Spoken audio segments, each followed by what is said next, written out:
Look around you. Chances are you are wearing, holding, or looking at something that's been imported. Very likely your genes and the technology inside your phone come from a foreign country.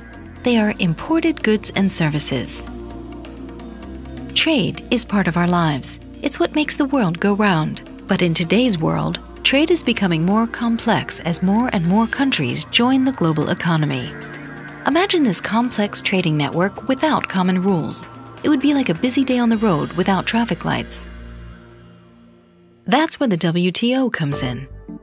Created in 1995, it expands on a system for trade among nations built over 6 decades. But what has the WTO achieved since its creation? The WTO is stability. Its thousands of pages of rules are the traffic signs for exchanges between nations. They help companies operate across borders. Companies know that a country belonging to the WTO will be fair with imports. No big surprises. But where do these rules come from? From our members, the governments that make up the WTO. Together, they negotiate new rules for trade and new space for imported goods and services. Rules are agreed by consensus. You only apply rules once you've agreed upon them with your trading partners. Negotiations sometimes focus on just one sector, and shortly after the WTO's creation, it successfully completed a number of agreements. However, negotiations can also cover a wide variety of different issues. For example, the Doha Development Agenda. Launched in 2001, it seeks to reduce trade barriers and improve rules for trade in goods, services, and more. It also seeks to rebalance the system in favor of developing countries. Reaching an agreement with such wide-ranging implications takes time.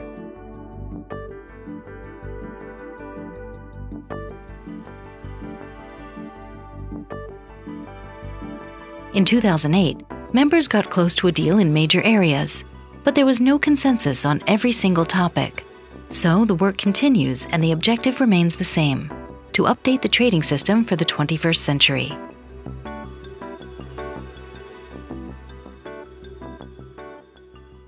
It's good to have rules, but if you don't respect them, they're of no use. The WTO helps countries resolve their trade disputes. This helps build a stable trading world. When a country thinks a trading partner is breaking a rule, it can submit a complaint to the dispute system. This WTO innovation has proved very effective. The first step is to talk, and about half the cases are solved out of court. But what if there is no solution? Countries can ask a panel to review their cases and lodge an appeal if they are still not satisfied. Still no resolution? Countries can seek to apply sanctions against those not playing by the rules. Stability. Rules designed by all, applied by all. More and more countries are becoming involved in negotiations or disputes because more and more countries are now part of the global economy. The WTO is about participation, and because decisions are taken by consensus, newcomers to the trading game quickly find their position in the organization. Today, more than 2/3 of all WTO members are developing countries, and more are joining. During the first 15 years of the WTO, 25 countries or territories became members, and about 30 more are preparing to join. From day one, everyone has the same rights: a voice in the consensus, a place at the table, and a stable trading system. That alone doesn't ensure the benefits of trade. A brand new car doesn't take you anywhere if you don't know how to drive or don't have any fuel. For developing countries, problems can be lack of good roads and ports, standards in rich markets, even poor preparation for negotiations. That's why the WTO oversees the Aid for Trade initiative. It means putting aid money from different sources to work for the economy, to improve infrastructure. The WTO coordinates and monitors this work with other international actors. Participation. More members, more voices, moving towards a global and more balanced WTO. With a growing number of participants, transparency becomes vital. At the WTO, it starts with the countries.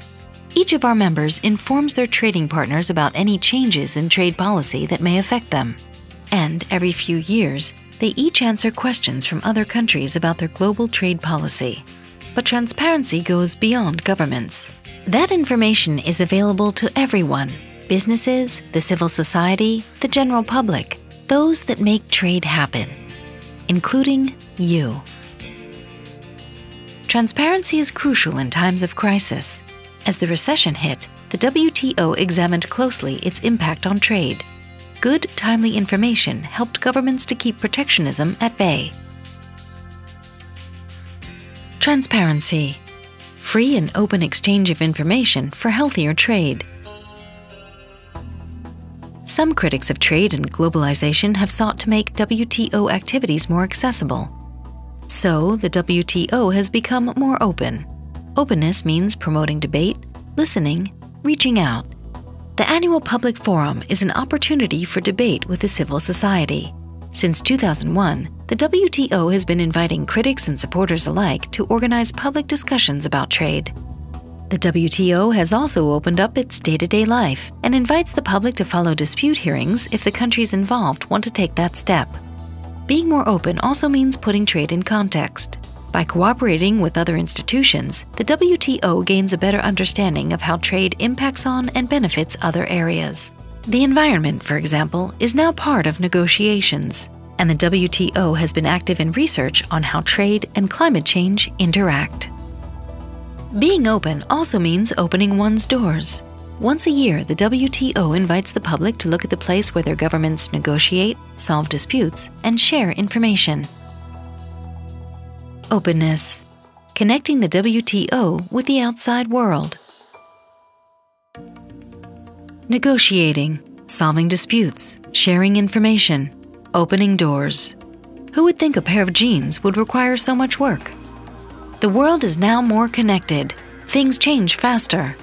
More players, concerns about the environment, development challenges. These factors have an impact on how trade flows. Amidst all that, the WTO represents stability, participation, transparency, and openness in this complex world.